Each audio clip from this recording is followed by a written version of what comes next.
9 years ago, at the age of 38, I went through a divorce from my husband Nick, who was 40 at the time. We had been married for 3 years, and he had been a good husband until a significant misunderstanding led him to leave me. Within days, he served me with divorce papers without giving me an opportunity to explain the truth. Hurt and bewildered, I didn't contest the divorce. I simply let him go. I used to be a housewife, and on one fateful day, Nick unexpectedly walked in to find my ex-boyfriend Joe, also 38, at the house with me. The three of us knew each other from college, and Joe and I had dated for only 3 months before I realized my true feelings for Nick. Joe had come over to invite us to his upcoming wedding in a few months. Nothing suspicious was happening. However, Nick assumed the worst, left without a word, and even blocked all communication channels. Despite my attempts to explain and reach out, Nick drove away and cut off all contact. Devastated, I spent the next 2 days in a state of panic and tears. Joe also tried to explain, but even he was blocked. I believed Nick's anger would subside, and he would return, allowing me to clarify everything.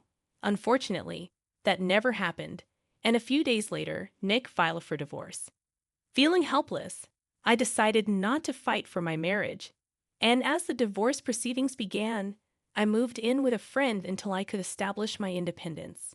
It took time, but I eventually got my life back on track, securing a job and moving into my own apartment. Though angry and hurt by Nick's actions, I chose to focus on rebuilding my life.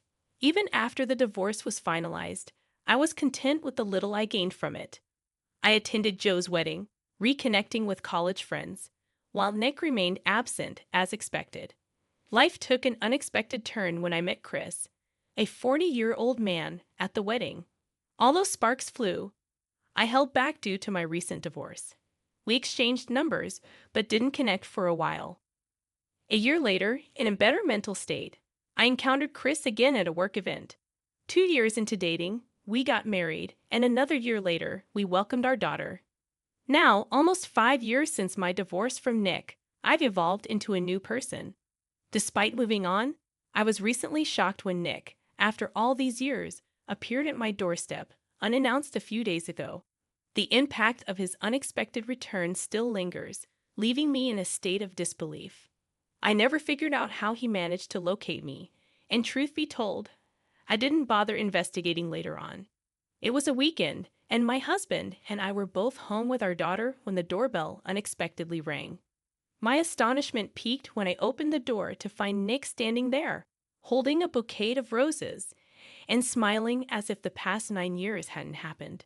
Before I could fully process the surreal situation, he began explaining that a few weeks ago, he learned from a friend that Joe was married to someone else, not me. He claimed to have realized he had overreacted back then and wanted a second chance, asking for forgiveness. I was at a loss for words. The absurdity of him divorcing me over a misunderstanding years ago, without seeking the truth, was baffling. Now, after 9 years of silence, he believed he could waltz back into my life and ask for a second chance, the very thing he had denied me back then. Fat chance. While he continued talking, I stared at him in silence, contemplating my next move. I wanted to slam the door in his face, but that wouldn't suffice. So, opting for a more impactful response, I instructed him to wait and return to the living room where my husband and daughter were waiting. Without time for explanations, I scooped up my daughter, motioned for Chris to follow, and headed back to the front door. You can imagine the scene that unfolded. Nick was visibly horrified as I approached him with my daughter in my arms and my husband behind me. I smiled and informed him that he was a bit too late to request a second chance now, asking him to leave. After a brief moment of silence, he turned and hastily retreated to his car without uttering another word. Satisfied with my actions, I felt a sense of closure that had eluded me for years. Once he was gone, I sat Chris down, recounted the encounter with Nick, and we shared a good laugh over the audacity of his belief that I would take him back without question after what he had done to me 9 years ago. I couldn't fathom why he thought it was a good idea to spring this surprise on me without doing any research first. A glance at any of my social media accounts would have revealed that I was now married with a daughter. However, I suppose he couldn't access them due to my privacy settings. Even then, he couldn't have reached out to our old friends to find out what I was up to. Chris believes he's so self-centered that he assumed I would have waited around for him after he left, hoping that he'd come back someday. It sounds like a pretty accurate assessment of his character, even though Chris has never conversed with Nick. It's been a few days since the encounter, and I hoped he would leave me alone. Yet this morning, he messaged me on Facebook from a new account, expressing how hurt he was by my actions. He claimed he genuinely wanted to apologize for the past, but felt I had made a mockery of the situation. He still feels remorse for his past actions, but believes I owe him an apology for trying to humiliate him. AITA for what I did to Nick. Update 1. I decided not to respond to Nick's message. He didn't deserve even an ounce of my sympathy or forgiveness, let alone an apology. My husband was right. Nick assumed I'd still be waiting for him and would readily accept him once he was ready to come back. He had always been self-centered, a trait I had overlooked before marrying him. There were red flags I ignored, like his discomfort with me being around other guys, even just as friends. He convinced me to quit my job and be a housewife, claiming he didn't trust anyone else to take care of our home. Despite sacrificing for him, he didn't give me a chance to explain during the divorce. I always felt Nick was excessively jealous of Joe, my first boyfriend in college. Despite being loyal, he never trusted me. After our divorce, it took me a long time to recover and give love a second chance. Some say I jumped from one relationship to another too quickly, and perhaps it's true. However, I'm glad I took that leap of faith because now I have the best husband and a beautiful daughter. I won't apologize to Nick, but I do owe him thanks. If he hadn't left me, I might still be stuck in an unhappy marriage. Update 2. I discovered a couple more details about Nick. It turns out he had deleted all his social media, and for the past few years, he had been living and working in Seoul. Consequently, he lost touch with old friends, including those from college. He returned just a month ago, got in touch with a friend who knew about Joe's marriage but not mine, and that's how he ended up on my doorstep. It's still strange that he chose to approach me after almost a decade of no contact, but I've moved on from it. He hasn't messaged me since I ignored his last message, and I doubt he will. I also informed Joe about the incident, and he was just as shocked at Nick's audacity. My daughter asked about the man, but I didn't disclose the truth, stating he had the wrong address, which satisfied her curiosity. I don't plan on telling her unless she discovers it on her own, which seems unlikely. Update 3. After almost a week of no contact, Nick texted me again. I had forgotten to block him, which was my oversight, but I'm busy with work and not dwelling on it.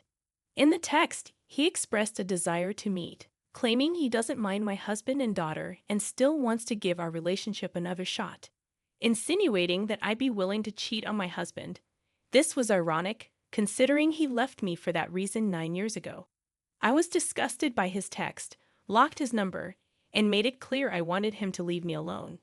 His delusional belief that I still have feelings for him is baffling, and I find his messages repulsive. Update 4. Some accusations suggest I'm still into Nick, which is not true. I hate him, and I believe it's a natural sentiment given our history. I shared the text with Chris because I value honesty in my marriage, and I would never jeopardize it by engaging in any such behavior. I love Chris more than anything and would never knowingly let Nick back into my life. I acknowledge my habit of not checking who's at the door when my husband is home, and I'm working on changing that. Nevertheless, I would never intentionally welcome Nick back into my life. I have no desire to have him back in my life, so it's disheartening that people are making such accusations. I hope this clarifies things. Update 5. Nick showed up again, but this time, I didn't open the door without checking first. Thankfully, my daughter was out with my husband. I was caught up with work, and when I realized it was Nick, I told him through the door that he needed to leave and wasn't welcome anymore. Despite my clear message, he refused to listen. He informed me he was in town for a couple more weeks before leaving for another country, stating that this would be convenient for us to get together. I was appalled by his suggestion to cheat on my husband and gave him 3 seconds to leave. When he didn't take it seriously, I called the police and they had to intervene. My daughter wasn't present, but I immediately informed my husband, Chris, who returned within an hour to ensure my well-being. I felt a bit shaken by the incident, but I'm okay. I don't know how he found out where I live. The friend who informed him about Joe being married wasn't close enough to me to know my marital status or address. I feel uneasy and uncomfortable in my own home. I'm fortunate that he's here for only a few more weeks, and I'm relying on that to keep him away. However, I'm more concerned about my daughter's safety. While he doesn't seem dangerous yet, I wouldn't put it past him. Even during the police intervention, he begged for one chance, showing signs of delusion. My husband and I are considering increasing security measures and seeking advice from his uncle, who works in the police, to address this unsettling situation. Update 6. I discovered how Nick traced me. One of my college friends gave my address to Nick's old friend without asking me first. She apologized several times, but I'm still upset about the situation. I haven't heard from Nick since the police escorted him away, but we're contemplating moving just in case he lied about his stay duration. Chris, and I don't want to take any risks, especially with our daughter attending school nearby. The situation has left me feeling paranoid and anxious. We're still contemplating a move, and ironically, the only thing holding us back is our daughter's love for our home. She has been upset since learning that we might have to leave. Any tips on how to handle this are welcome. Meanwhile, we're trying to find a solution that ensures our safety without compromising our current situation. Update 7. Nick has moved to Canada, confirmed by multiple sources. He's back on social media, and I've blocked the new number he used to text me. In his message, he claimed he believed something could have happened between us the day the police were involved, but implied I was too scared. He expressed a delusional hope that I would realize I still loved him, and that my husband was merely an obstacle. He even suggested adopting my daughter to demonstrate his devotion. I couldn't fathom such delusion, but at least he's gone. I'm relieved I no longer have to deal with this, and that we didn't have to move. My daughter's happiness in staying in her beloved home is what matters most. Knowing we're not in danger has lessened my worries, although we're keeping security measures in place for added reassurance. Chris and I read Nick's final message together, finding it ridiculous that he still believed I would want him after seeing my family. I shared the text with Joe, who had a similar reaction. I'm still not speaking to the friend who gave Nick my address, as her actions were irresponsible and unforgivable. Regardless, Chris and I are planning a vacation to the beach, my daughter's favorite place, to let off some steam. These past weeks have been incredibly stressful, and I feel like I've earned a break. Thanks for all the love and support, and stay tuned for more stories from Argo Relationships. My mother's furious voice echoed through the house, commanding me to leave. The intensity of her anger was palpable, and she gripped a kitchen knife tightly in her hand. In her rage, she disowned me, accusing me of being a burden and not contributing to the household expenses. The irony stung, as I contributed more than half of my $3,000 monthly income to the family. Desperate to make her understand, I attempted to explain, but she remained obstinate, brandishing the knife as a chilling display of her frustration. Cautiously, I kept my distance, mindful not to provoke her further. My name is Catherine, a 29-year-old systems engineer at a major corporation.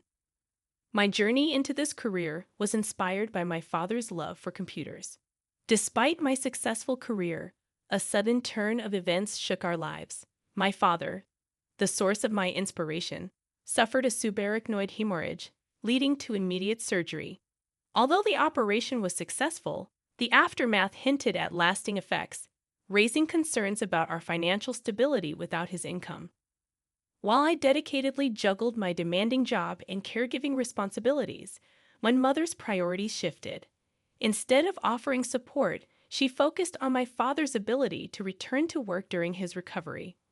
Witnessing his struggles, I suggested I take on the role of caregiver, but my mother dismissed the idea, citing her busy schedule.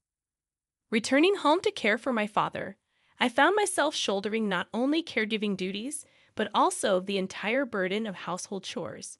Despite her initial claims of self-sufficiency, my mother had neglected the chores, leaving me overwhelmed with the responsibilities. Juggling work, caregiving, and household tasks became a daunting challenge. Meanwhile, my father, though physically weaker, expressed gratitude and apologized for the trouble. Undeterred, I reassured him and cherished the moments spent together. Despite my efforts, my mother continued to criticize, finding fault in my cooking and questioning my commitment as a daughter. Determined to address her concerns about my father's nutrition, I adjusted my approach, preparing smaller dishes to accommodate his changed appetite.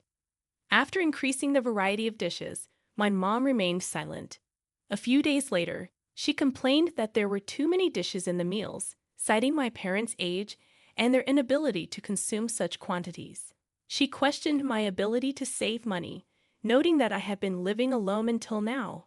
In response, I explained that I added more side dishes not because she instructed me to do so, but to prevent Dad from getting tired of the food and to stimulate his appetite.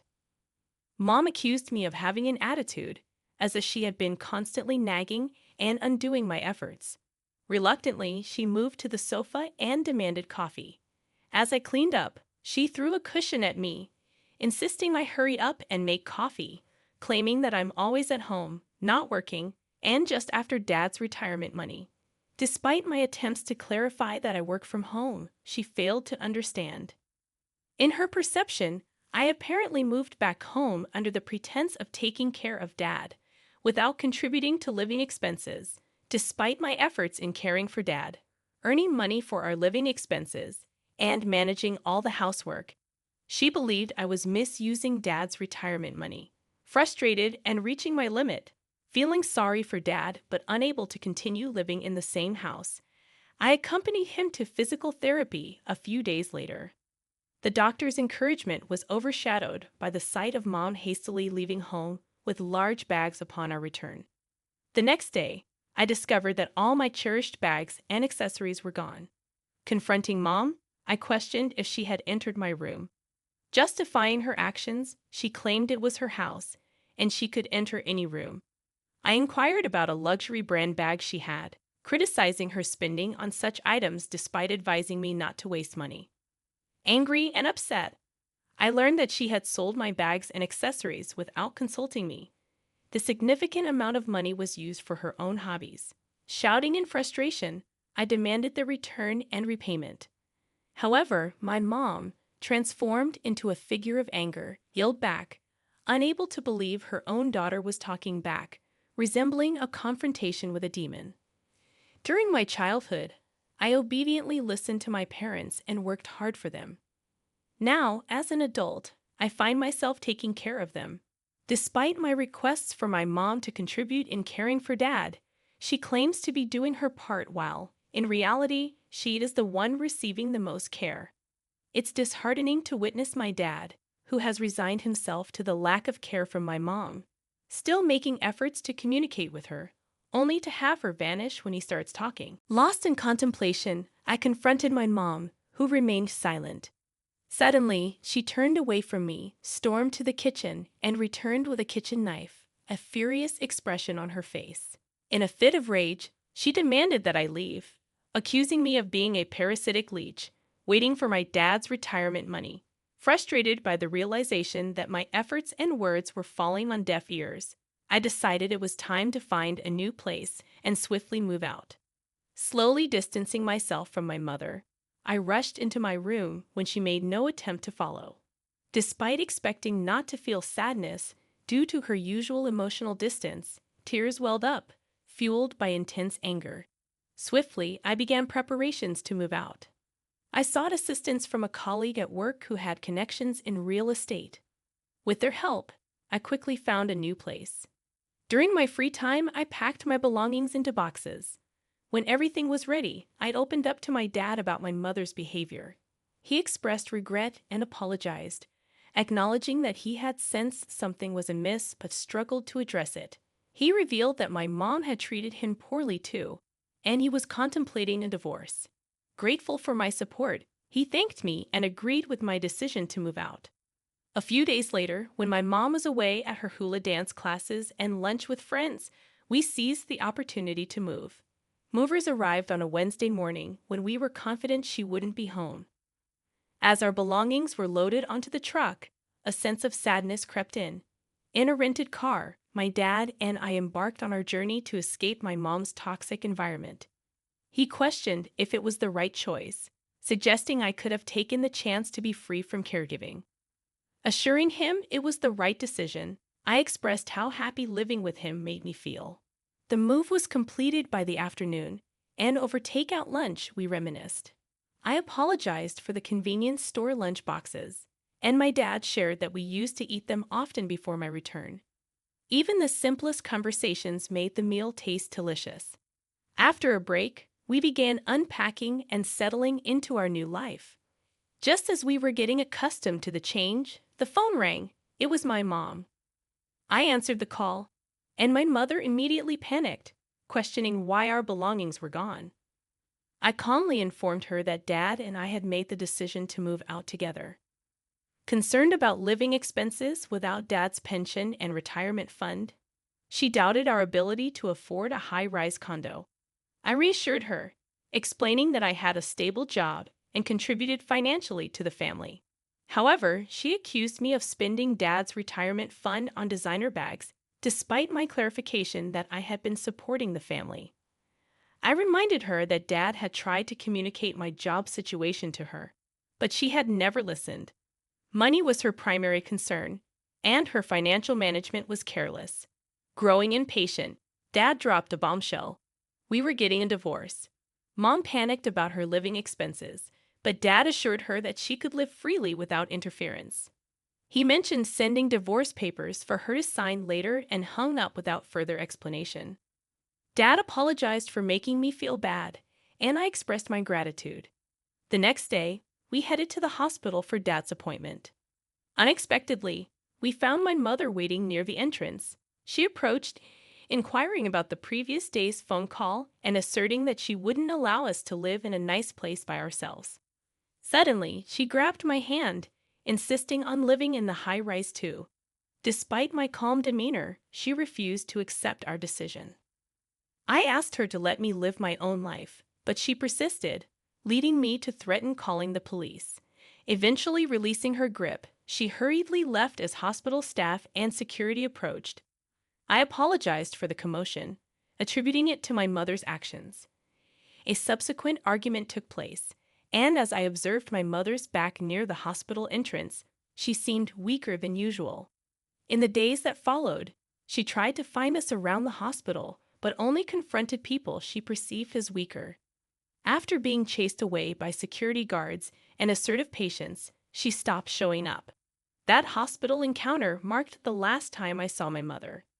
Subsequently, my father consulted a lawyer and actively pursued the divorce process. Unhappy about the divorce, my mother made a fuss demanding money. The lawyer explained alimony, but when she realized she wouldn't receive any, she resorted to tears and begging. The lawyer directed her to financial assistance centers, and the divorce process continued. Eventually, the divorce was finalized, and my father decided to sell the house. Initially opposed to the idea, my mother changed her stance upon learning she would receive money from the property division. After selling the house, our lives became more peaceful. Juggling work, caregiving, and housekeeping, I found support in daytime caregivers, and Dad's condition gradually improved. One day, my mother called, requesting money. I declined, stating that I couldn't provide more and asking her to leave us alone. Despite changing my number to stop her calls, she persisted using different numbers. Later, I heard from mutual acquaintances that she was living in a small apartment, working part-time, and barely managing on her own. Dad, upon hearing this, remarked that she had finally learned to stand on her own 2 feet. Reflecting quietly, I admitted that he might have spoiled her too much. When I asked if he was happy now, he thanked me and apologized for the trouble life had caused me.